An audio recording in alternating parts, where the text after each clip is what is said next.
The giant David killed was not the last. You are not supposed to know this story, not from a sermon, not from a classroom, not even from most Bible scholars.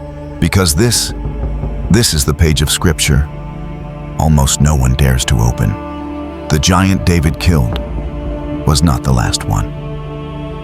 There is a moment buried between ancient lines, a moment when David the giant slayer, the king chosen by God, was inches away from death. Struck down not by an army, but by Goliath's own brother, a towering warrior nearly 3 meters tall, carrying weapons so heavy that even seasoned soldiers would struggle to lift them. The attack was not random. It was not personal vengeance. It was the echo of something older, something darker, stretching back to the age of the Nephilim. A shadow that refused to die. Some ancient writings speak of the Rephaim, the survivors of the old world, beings of mixed lineage, stronger than men, and far more intelligent. They forged weapons beyond the technology of their age, commanded strategies ahead of their time, and carried a hatred that ran deeper than blood. They did not simply want David dead. They wanted the light of Israel extinguished. And so we step into the silence between the verses, where the forgotten battle waits. This is not folklore. This is not fantasy.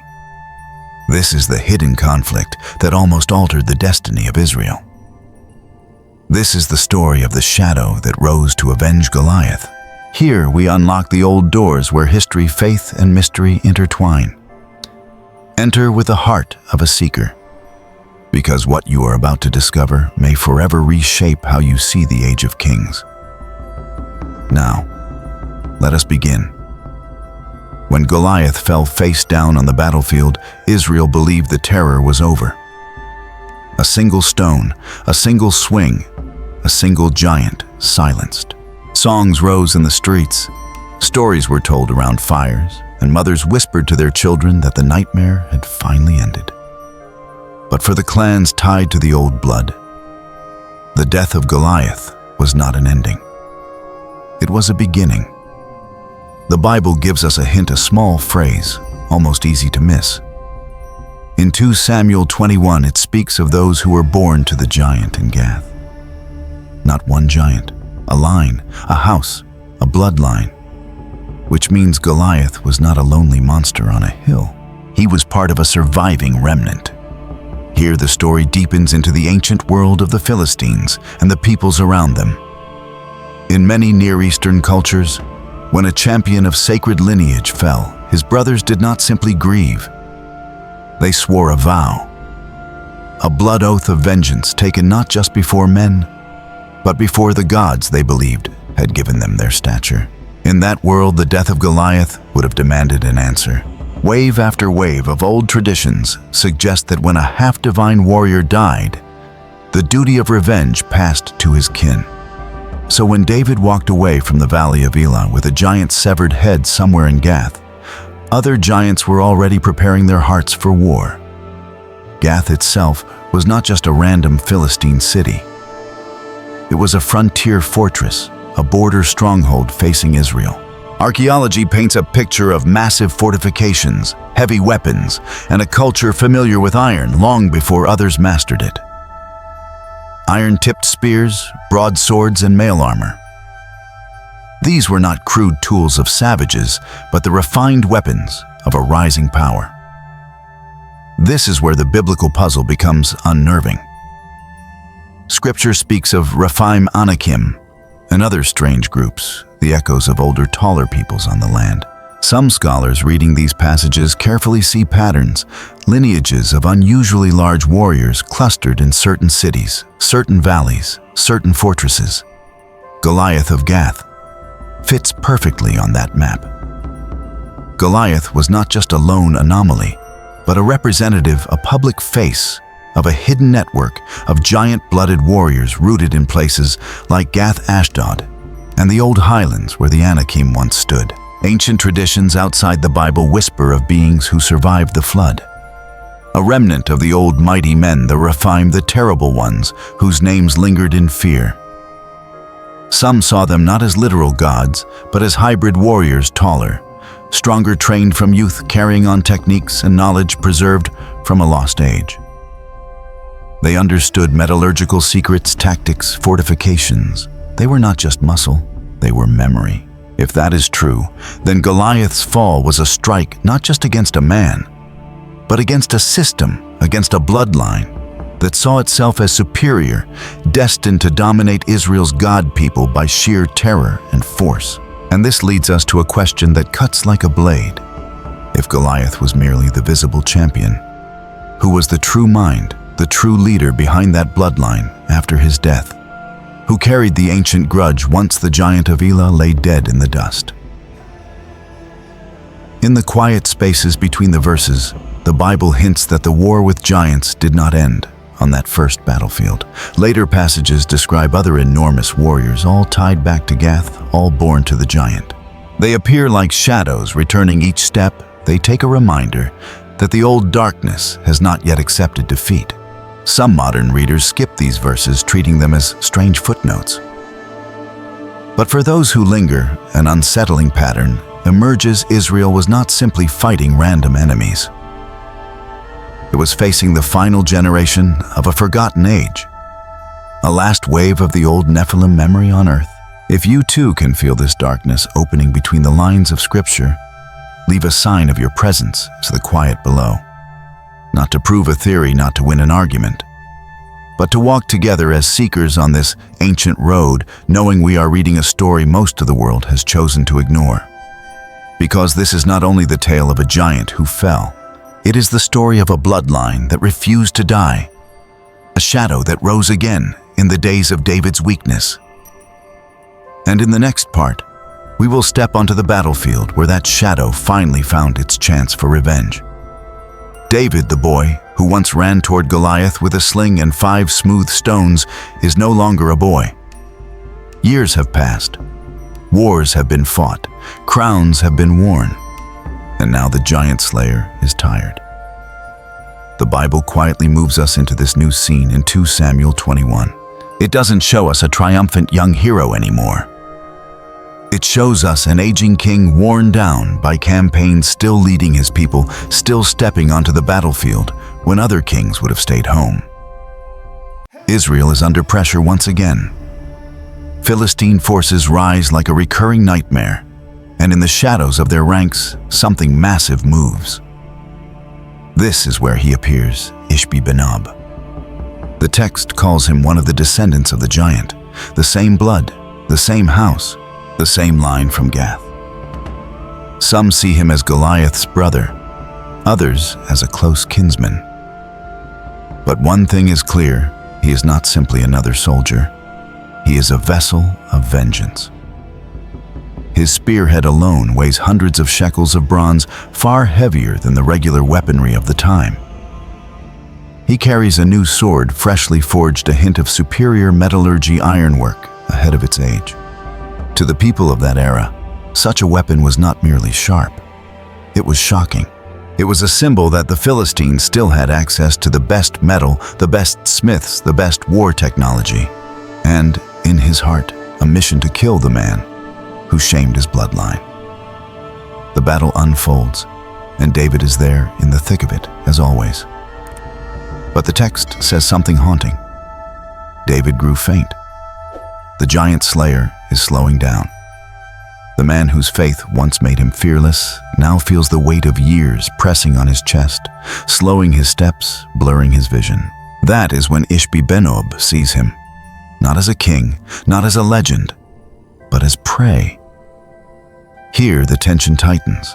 We are no longer in the sunny valley of Elah with a young shepherd boy and a clear sky. We are in a harsher, heavier time, with an exhausted king and a silent, advanced killer closing in.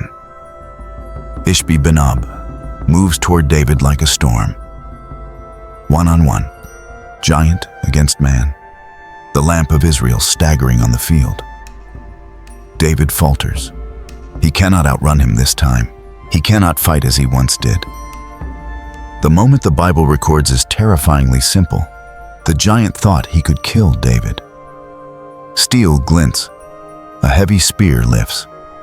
For the first time, it looks as though the story of Israel's anointed king might end under the shadow of a Philistine giant's weapon.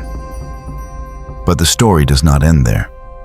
Abishai, son of Zeruiah, David's nephew, a ruthless and loyal warrior, sees what is happening. In a flash, he closes the distance. The text tells us he came to David's aid, struck the Philistine, and killed him. In a few seconds, that history almost lost the revenge of Goliath's house is cut down not by David, but by one of his mighty men. The shock is not only that David nearly died. The shock is that for the first time, the giant does not fall to the hand of the king, but to the next generation raised under his faith and leadership. After this, the men of David make a solemn decision. They tell him, "You shall not go out with us to battle anymore, so that you do not extinguish the lamp of Israel." They are not just protecting a person. They are protecting a symbol, a calling, a covenant. If this story makes you feel how fragile the light can be amid crushing darkness, share your heart in the quiet spaces below. The words of a seeking community help keep that light burning long after the battle smoke fades. Because what happened on that field with Ishbi-Benob was not just the rescue of an old king. It was the turning of an age. And in the next part, we will see how the fall of these last giants closed the door on an ancient shadow once and for all. After the fall of Ishbi-Benob, the story does not slow down. It intensifies. Because Scripture records something extraordinary. 3 more giants rise in rapid succession, all of them tied back to the same lineage. All of them descendants of the giant in Gath. And one by one, they fall not to David, but to the warriors shaped by his leadership, his courage, and his faith. This is not coincidence. This is not a series of random skirmishes scattered across the countryside. The Bible lays out 4 consecutive battles, each tied to the same ancient bloodline, each striking in the same era, each ending with the same result, the extinguishing of a people whose origins reached back to the age before the flood. For centuries, scholars read these passages as isolated events. But when placed side by side, the picture becomes far sharper, far heavier. Israel was not fighting individuals. Israel was eliminating the final remnants of a forgotten world. This was not simply warfare. It was a theological turning point, a fulfillment of a promise older than David, older than Joshua, even older than Moses. A promise spoken in Deuteronomy and echoed through Judges and Samuel, that the Lord would drive out the Rephaim and Anakim from the land promised to his people. Goliath and his brothers were not random anomalies. They were the last shadows of a lineage that had once towered over the land. Consider the giants named in these final battles. Saph struck down by Sibbecai, another giant killed by Elhanan son of Jair, and then the most unsettling of them all, the warrior with 6 fingers on each hand and 6 toes on each foot, a physical trait tied to ancient traditions of giant clans from the lands east of the Jordan. He taunted Israel, until Jonathan son of Shimeah put an end to his challenge forever. Each battle reads like a quiet echo of the valley of Elah. But this time, David does not swing the stone. This time, the mantle passes.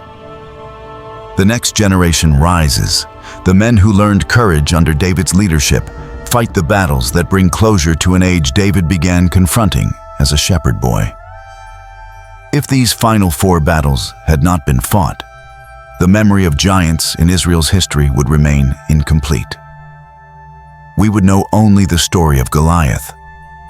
We would assume he was alone. But the Bible reveals that the world David stepped into was still haunted by old blood, old wars, old legends carried forward in the strength of towering warriors who believed Israel's God could be crushed. Goliath was not a myth. His brothers were not embellishments. They were the final witnesses of a prehistoric past, a time when the mighty ones of old still walked the earth. And the reason that age ended is not because Israel was stronger, it was because the God of Israel kept his promise. When the dust settled and the giants lay dead, something monumental shifted. A door quietly closed in human history. The era of hybrid giants, of Rephaim warriors, of Anakim fortresses came to its end. And David's legacy took on an even deeper meaning, not just as a king, not just as a poet, but as the man whose life stood at the hinge between two worlds, the world of the ancient giants and the world that would be shaped by Israel's covenant destiny. Most people today never hear about these battles. They remain buried in obscure verses overshadowed by larger stories. But without them, we would never understand why the Bible speaks so confidently about the end of the Rephaim. Without them, we would never see how God uses one generation to finish what another begins. And now the giants have fallen. The shadows have thinned. But what remains is the question of their legacy. Because to understand why their story truly matters, we must now step into the truth behind their origins, their bloodline, and the hidden war that shaped Israel's destiny. What ended on those battlefields was more than a threat. It was the closing chapter of an ancient world. We have walked through a hidden chapter of Scripture, one of vengeance, fading strength, and the final clash between Israel and the last heirs of the ancient giants. And yet, beneath every battle and every shadow, one truth remained unbroken. It was faith, not force, that safeguarded Israel's destiny. As this story closes, let its echoes continue in your own reflections. If today's journey stirred something in you, share your thoughts below. Like, share, and subscribe if you wish to keep exploring the mysteries buried beneath the sacred pages, and stay with us for the next revelation. For in every generation, the light endures only when there are those willing to guard it.